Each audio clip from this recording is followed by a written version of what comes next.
arrangement bol thak non man Okay.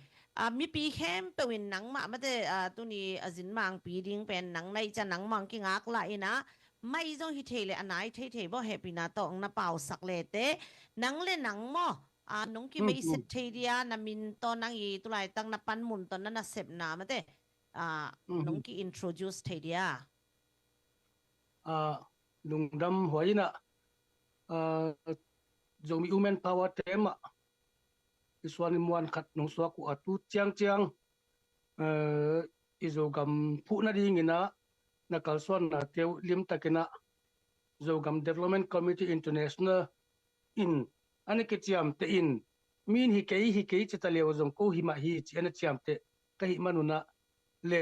lungdam thu zong kong pok koi koi na teu zong na muding un kalamena nakpe takina zomi women power te tunga lungdam thuang poking kei ka hi le tulai takina ZRO headquarter administrative secretary kalet lai takina to chiang zogam development committee international ZDCI itia secretary kalen tulai takina May ni som June ni som panina ZDCI ki putkhiat akipan tunit chiang dong analen to lai secretary analen to lai lai at pi analen to lai hing chiung pulak nuaming kamin takina bel pum hen chin hi ina kamin noina hen chin hi in wal khaten kesi jong chun ayang nickname dani na bel ZDCI minina chin pi zomi kichin te to bang ting hing atang pi kungen nopina ZRA Eastern Command chi bang hangong ki putkhia bang chika ki putkhia hiam chi kumpula nuama siang ni ke chen 1988 kumina CNA CNF anake bol khia ina to ki panina amau ki goinom lo wai manun ipoite hi zuni khal khatia hi zungina amau ei tedim gam sunga sia lang no manina onglut ina to ki panina ei zomi te laka haksan na tuak tampi ta komin sumbol te hi zungin lo kho te hi zungin sia piak ding phut na hangena athuak ka ahia aliam kha ai zung tampi ta kyom changina hi ei zo gam sunga ei ma in vai I hom kele dik loading hi yang loading hi tua bana te dim gam sung ton jang gam sung le chi kha gam sung teng ei pau kilet ngai se lo pau campaign ngai lo pau ki bang teng khem pe iten na sunga ei jing vai hom thi na ding ina kumpia lai siang ni chi na kumpia jong lai ani ki siaw to ki ton ina 2013 ina ZRO Eastern Command chi in ZRO headquarter ina in principle athu ina ong bol khia to pen tangwal te zong khanglampan maina ya Manipur Mount Sinai training zong nakipia ina 2016-17 ina nakipia to kipan ina 2016 le 17 kom to kala itedim gam ahi zong ton zangam chikha gam te amaute activate ke bolina na kisem sak pana to ma to kiton ina tedima CNA liaison office bangzong ke hall ket sak ke vaket sak ina kyom sak non lo ina kyom sak na pan kila to ina to bang ki pai to pen hitaka political coordination kisam hi china to ina 2019 ina zomi political coordination committee chi ZRO in anake bol kya to taka to kumma ina zogam charter anake publish kya ina anake gel kya ina kaswan pi to zogam charter to kitwa kina ZPCC in vayong home ding kichi ina ZPCC in vayong home to to chiang ZRO Eastern Command pen ZRO headquarter panina headquarter in direct ina kien thailo ahi manina chin Ministry of External Affairs le Ministry of Defense te ina ZRO headquarter panina ZRO Eastern Command ana enkai to ina adang te in thainop bangnop om changina external affairs kyanga secretary kyanga department te kyanga kidong zelina ama unghil chen zelu hi ahi zungina ada hoima ma thuina kidona ki kapto na CNA CNF te onglut nuamu ino khet khit changina onglut nuam non wa hi manina tum lampanina ha pan lak chita kaung lai na onglut somu changina ana kinang to ahi zungina May 2024 tak changina ana kinang zonon lo suakin to bang nang zonon lo na omle ton jang ongla to suaku a tedim nangon ong kap to ina om changina ada hoima ma pen bang chile hi te no kheki kina ei igam sung campaign ngai lo te gam sung chang a ei le ei zo meeting ki vai gijing vai hom the ding hiam chingai sun nalian piki ne ina ZRO headquarter a cabinet meeting kine in cabinet ina tupuk na khat me ni giat kumtunil somni le lini ina ana kineya to tupuk na to keton ina cabinet in sub committee khat bol kya ina to tak panina Ministry of External Affairs le Ministry of Defense bekilo ina sub committee khat tungton ina ZRO cabinet in Eastern Command iet kai poimo hi chi ina Eastern Command encading ina Cabinet Committee on Conflict Management in Southern Zogam ki bolkia a May nigiatina to chang May ni som thumle khatina ZPCC to Zoom meeting anakine chang ina ZPCC ina phadia kina chile hang international coordinator pu gosom ina Cabinet Committee na chi mo pule adang teong kitel thelo dinga chang ina Cabinet Committee pen la alian zoi na ong bol kheun to hile adang te jung kitel to to theding hi hang ong chi u chiang ina hima veo mo to chi ina May na zun ni somina Cabinet Committee on Conflict Management in Southern Zogam kichi pen kiphiatina Zogam Development Committee International na kiputkhia hi June somlenga jing nai sagile kim ina gam tom tama zomi platform om techem pe top meeting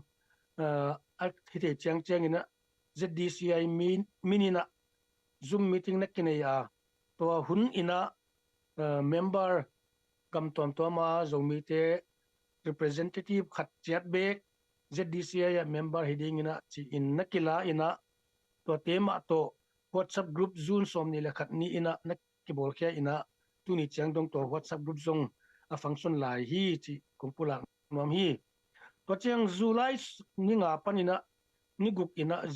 zomi in kwan USA maka na to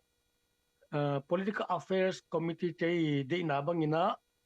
Zogam Development Fund in committee chi dena pu khathangin onggen to anake phutkia ina to ma to ZDCI le ZDF kalswan khom to zel ina akipai chiang ina kalaka tuam la tuam ongom koi ina ZDF we love zomiti ai zomina to chang global zomi movement supporter te ai zomina ki por khom na chiang an omina amao na pangkhomina fan ong zongina dena ge izak sabangina $10 million project ong ne yu a tuni chiang ina India sumina krol khale tengsom ni wal ZDF ina ong pekhetai na to te to van kile to zel aphadia kina muvan lai a hi zongin to chang ina sial ek ki na bom ki temo to te zong na kile ina to le how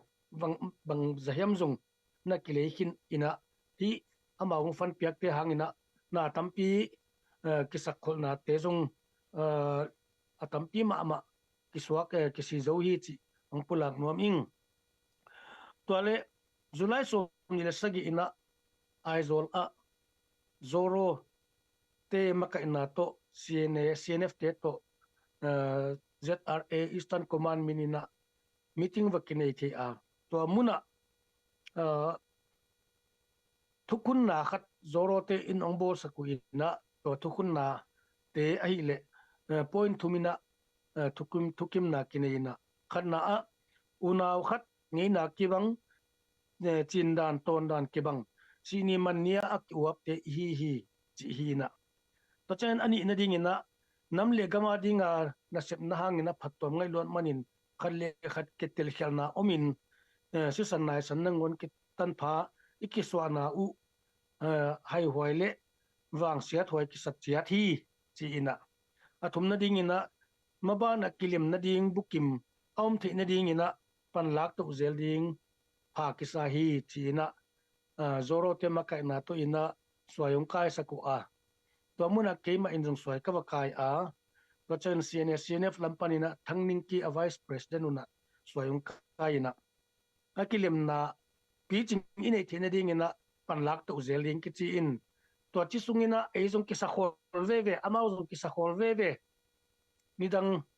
Russia le America te Geneva conference ma abangina disarmament egalvan te su beiding su kiam ding chi tuak ku in Geneva ki hoin ina tun changa be lap tuak zela chi ma abangina azolabel ki ho thei zo zenina in la mitun changa amao zong ki sa khol tek ezong ki sa khol tek ma to bang ma ki hi chi kongpulang mami to bang ina September le October khasungina kum ZDCI in meeting guk ve kine theina to ZDCI ya chairmanship onglet sak pu paulun a phadia kina ZDF lam panin hi zongina zomin kwan USA panin hi zongin political affairs committee te de ina bang ma ina pu paulun chairman ina ki ko ya ko ZRO headquarter ina ZDCI ka pu khat ki tu chang ina pu paulun chairman ding a ko zong de a hi zong a ka gen te aman ti KVO ki tualam ka hi the lam hi kein chin political party lampan ma ina panung la veningo ong chia to zong la aphamo ma khati ven mo chia aki phut ten tun ngam lo om kim laina USA te ma in nonggen pi ute ama zong lemong sak pi ina to bangina ZDCI makai pi ina onglen ahia tunia ka gen no thu khata pu paulun ZDCI president onglet khin nung chairman onglet khin nung na tampi tak zong kisem to theina agam chimaini hangina asaklama khanglam ut kele hang zong ki ve khat ong suak tadi pholai hi ma bangina khanglam suak ama ongom chiangina na tampi tak ong phatwa mina ong nuam to ma na sep na zong asaklam ting bek ma ka sep lai una ma bang chapan lak ding kwa te bang chilung sim nei koi khote bang chibang chi jong kitel mel lo na ki sem suk mok a hi zong ama ong hi tak chiangina hi te hi chibang mi hi chibang lung sim neu hi chi te bang zong ki thei a hi manina na pi takina ong phatwa ma na khem pe pai ding bang in ong pai thu thei zia hi chi zong kong pulang no ma ai hang zomi te pen bang chi hi ama ada hoi ma mai na kum 2020 MP election laina kikhin zang na lian loma ama NLD party candidate teina ZCD le ZRA Eastern Command ana mek mat lo liang in amao vote zon nalamina to in mi tampi na ZRA Eastern Command pen ana mu khel naw ana tel khel naw tampi ta kanom ma hi ai hang tuni a konggen no pina MP election ai zongina election to kisain bel bangma gen ping tampi ta komke tunia political electoral politics a ok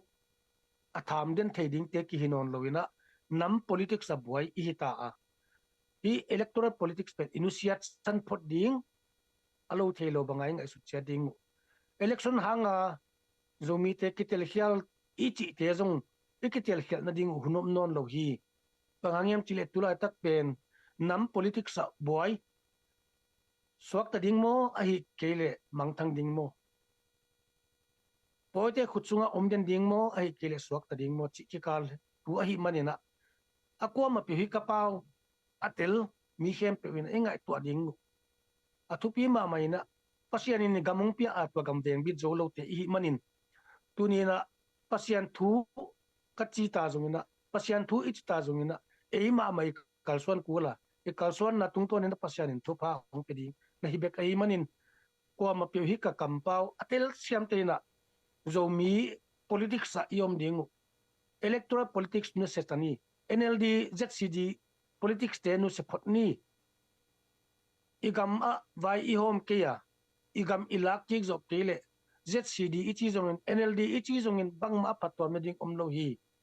poite khut sung beng ma ke om ding hi to a hi manin ngai sun pha ina tel khial loina ingai sun na te limta kin sung kho mina hi poite hi ong ukna CNFT CNFT ong ukna panina sokta in igama ele aging vai home ke pan ni chi awut hi manin to isu atak zo na ding han chiamina a tho thei ten tho ni a sem thei ten sem ni asa thei ten sani again thei ten gen ni pasien thu to jong ki patta ni pasien mai pha jong ni thungen na ne ten thungen ni mi khem pe thunget kilung lut kim jan jan lowa ai jong na mi khem pe thu gen kim thei lowa mi khem pe jong la sa thei ki kim lo hi I thi na chiang chianga pasien thu to again te na pasien thu ma to pachengina a politics thu gen thei ten politics ma to agal kap thei ten gal kap na to la sa thein la sak na to vai hom siam ten vai hom siam na to I zo gam poite khut chung pani ilak ki ka eile ei jing vai hom na iki patta ding tuni in de hoi sa hang to chiangina ka gen ben nop lai khata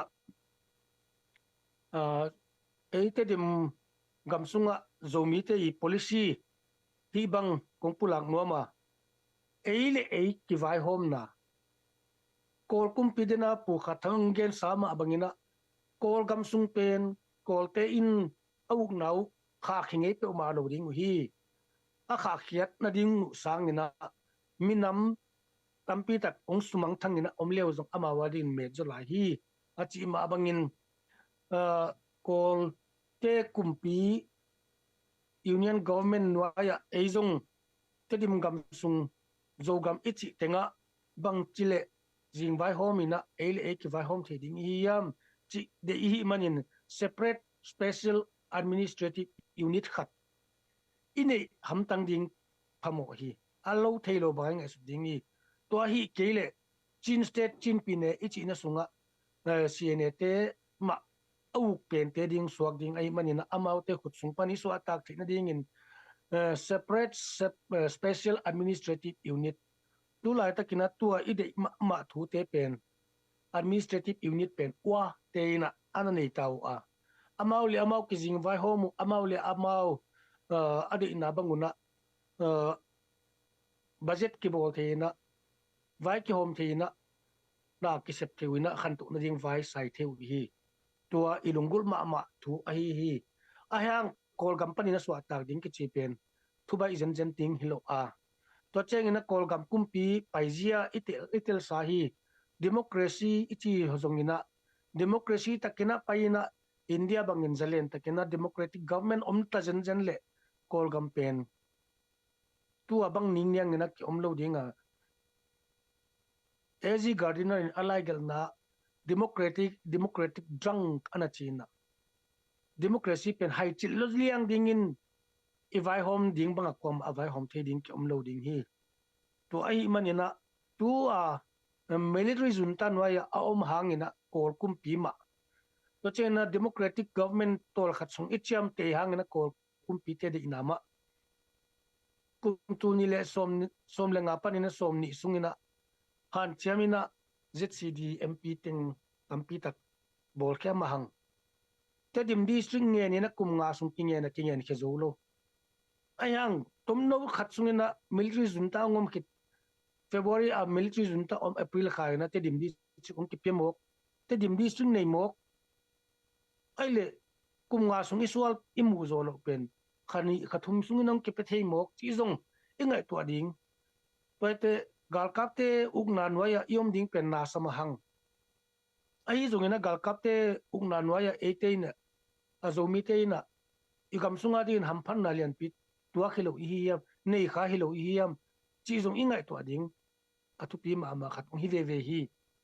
banghangem chili hi te zong te dim district imu zong poite I khal khate I hazat tham na kiching a hi manina ama hi bang chile hi zomi te ina amau sunga kitat ko ina kitat sia ina om theile hang china hangina gal kap te kap ding china pol khate ong na zol hia kha uin to hang ma ina gal kap te mu da na in ei sung kisian na ong tun thei a hi policy pen CNF te policy a hi ayang ei policy pen bang chile ei gam sung zo gam ichi na chianga ei bek main kizing vai homina ei bek maina budget bolina ei bek main khan tu ni ding vai hom ding hi yam chi a hi a tua to ki ton ina ZROE policy zong Manipur a administrative unit tuam khat nei in na Kolgama administrative unit to gom khom in agam igom so KPR zong ina eile e kizing vai hom na akibang economy sumdon to na a sumbol na a ki pol khom in I social life inun tak ziate kibang sakin ibyak na kibang sakin na hileang tuaina ongom khom loading hi hiam chinga sunna zetaro I policy zomi reunification ichi pen tuataka igom khom zo keizong ina ilungsim te gom khom in inun tak ziate gom khom in ipo te sim kisim to in zang khom le hang kipum khan na ongom loading hiam chi zo zetaro I policy a hiya tua te isep kiak ni ding in kolgama special status khat nei in manipur special status khat nei in ele e kizing vai hom na nei tuak khile hang tua ide na thu te ong piang ding hi chi ngai sun na nei a ZRO ana ke bol kha pen tu ni chiang do na ke son pi lai swaki CNF te na ongenu aizol committee nawa ongen khat vice president thangning ki ongen pen kabila thalken ma maina chin state kichi hempe le sagaing division hempe chin mite I khut noya aum ding hi chin state for chin china gen latin to changna zomi kichi no sung jong na ki pum khat zo lo piu reunification chitalai te yute reunification tun PDF zolen te om to chana CDF ton zang om no minam sung ma a na mi te uzong na ug zo lo piu na ki kep zo lo piu bang ding na reunification no na bol khite zen diwa no le no zong ki kem zo lo tem chia ong kampau kumpen tu ni chang dong kabila zalaing na sama maing to ai manina ka ngen no tuina PDF zolen ichia Zetare Eastern Command ichia CDF Hualngo ichi zongina CDM season CDF tonzang le PDF tedim hi teng khem pe campaign ngai lo pau ki thi I manina hi kathugen zak aza chiang in zong ngai sun thangni kwa ma hi teng hi sunga teng aki coding zong om khang academic ding zong om khang polkhaten PDF zwaw len te zwaw len hi kei zwaw len ichi le zo pen zwaw ichi level zo mi zong zwaw mi ki chi ngai ding hi toy mana zo len a chiule zo len chini za tak pi ni iminam te ma hi bang za tai na kampau sia ina om ta leo zong kam bang za tai ni kampau kilometer tal pel le zong to te khempe inol khin ding ki sam hi pum khata idin the na ding na kwa ma ki dem ke ni kwa ma ki ko ke ni zo len chi zom ke to chen zo revolutionary chi zom ke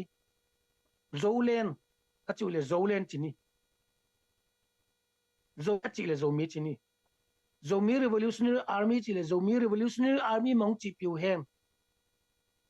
bang ma tuam ding zong gen ngai tuan ke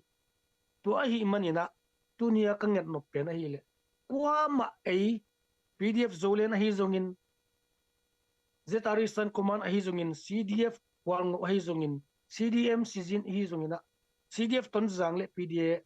na te dim te hi zongin akibang hi hang akidem dingom ke hang aki codingom ke hang ei ten ki galbol ke ni aki galbol ding pen cnf cna te igal hi igalian pen te amau hi igal te tel ni ei aki gal the hi ke hang isi san en le hang zomi si san hi poi si san hi ke khal khasi san hi ke zomi si san hi cdf ton zang chi te zong thangson mungi chi te zong zo hi zomi hi kitel khel i manina thikitel khel na koi panung ki panhiam chi le cna cnf te ong kitel khel sa hi ama khut jata aum khale aum khalo pol le liang to hi manin tunia kangan nom naina zetari isan kumana olutun jong chitwan keng ahi zongin igal tel ni igal te ko te hiam to te tel lopina zetare te igal hi chinga sun mok ke ni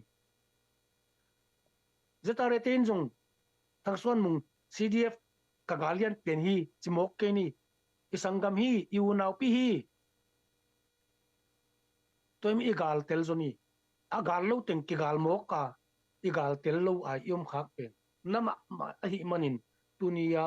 hi tugen tha azakha chiang chengina ngai sun phani zolen chini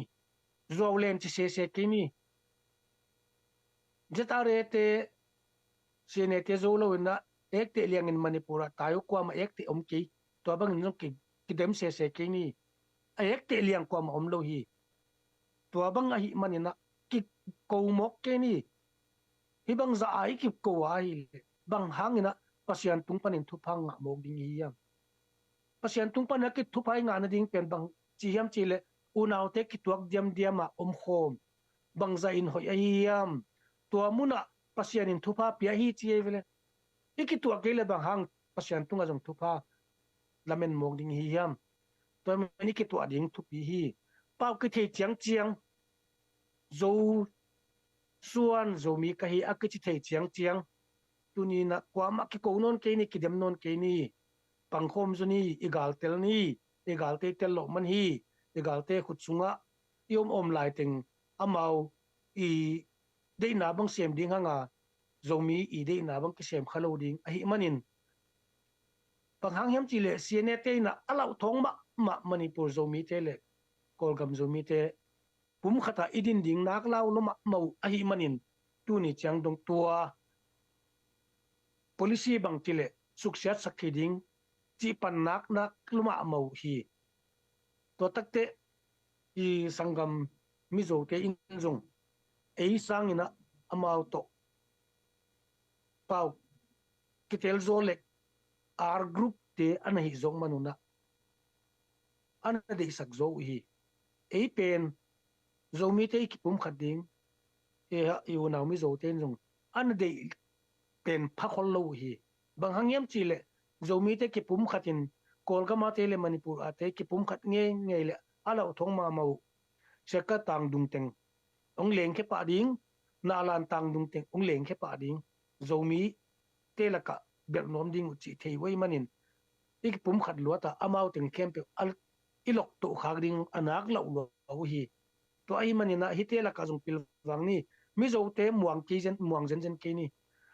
hi banga ik pum khat ding ade lo pen te asem kheding ena cna te azang hi baki to ai manin ei te na egal te kwa te hiam chi tel lo pi na mi iki mi kyanga namdang te muang mok ke ni ei teng iki pum khat le panghangina iki mi kyanga ten ong nok zo ding hi hiam ong nok zo lo ding a iki pum khat na khak ding alau hi zo hi ki pum khat le ama kenyam ding wi chi thei wai manin mi te ni ki pum khat ding lau hi tunina ki ko non lo in ki pum khat ding thu vai hom tani vai sat tani chi kung gen nuam hi to cheng ina geopolitics in Southeast Asia tua thu tom khat kung gen nuam a Southeast Asia gam third world countries ichi telaka Burma ai zungina Bangladesh ai zungin India ai zun ki oma tua sunga tu lai takina political awareness sangma ma hi manin nam khem pewina bang chile tan kanei khathei ding hiam bang chile swa tang na kaminam ina anei theidiam china mite kising like kising sam lai tak wa hi tua hun lai takina eizong mabana betsaida bolpi kilok ding to ki bang ta ai manin to betsaida bolpi om kilok changin ei bang din mun om khathei ding hi hiam miten tua betsaida bolpi kilok South East Asia gam sungken kilok lai takina amina muswak ta ding gam nei ding chia han chiam lai takin eiten kichu tuak lo wa pau pangkhom thelo wa yom le atonunga mi tengni na gamong ne kit tungkini isan kit changin mi teng swa tang na ne kit sat tung changin ei ki pum khat ding gen lai la hi manina nak da hoi ma hi mi te nunga geopolitics in Southeast Asia i changina nak niam lo ma lai hi hang toy manin ki pum khat meng ni tu kum sungai ki pum khat man ki le tu kum tu le som ni lenga zun khatana ikipum khat zo man ke ya khata idin man zo ke le bel gwal phalo ding din mun te hi hang tampi tak phana pi in mi noya om vek ding to bang ding din mun hi manin na ma ding hi mi te na amau din mun ding kitel chiat tau a mi te ki pum khat tau hi te ki pum khat ding chilai idin mun ding gen the nai lo lai hi pen na ma hi manin igen te athe khat chang changina ki pum khat ding zun khatana tu kum lang ta ne ki pum khat zo ke le tu kum tu ne som ni langa kum top lam changna bet saida bol pi ungkiling khading hi to ungkil lok changina nam khata in om khyak thea suwa tang na khat in thi na ding in kwa ma pewina ka pau the kha chang chang lung sim nga sun na gel thak ni chi pulak noming to bang teng ikigen the yen la dot nok ai zongina the be nok om le zong ki dot pak the lai ding hi lung daming zomi women power dam so then nak pi takina zang no ma ina ko zong ka thei lo tam pi tak thei sak na hi man nak pi takina lung da me a hi tu lai tak lai pen tengin zong mo to dot no question om le mate again why dot why thu te om le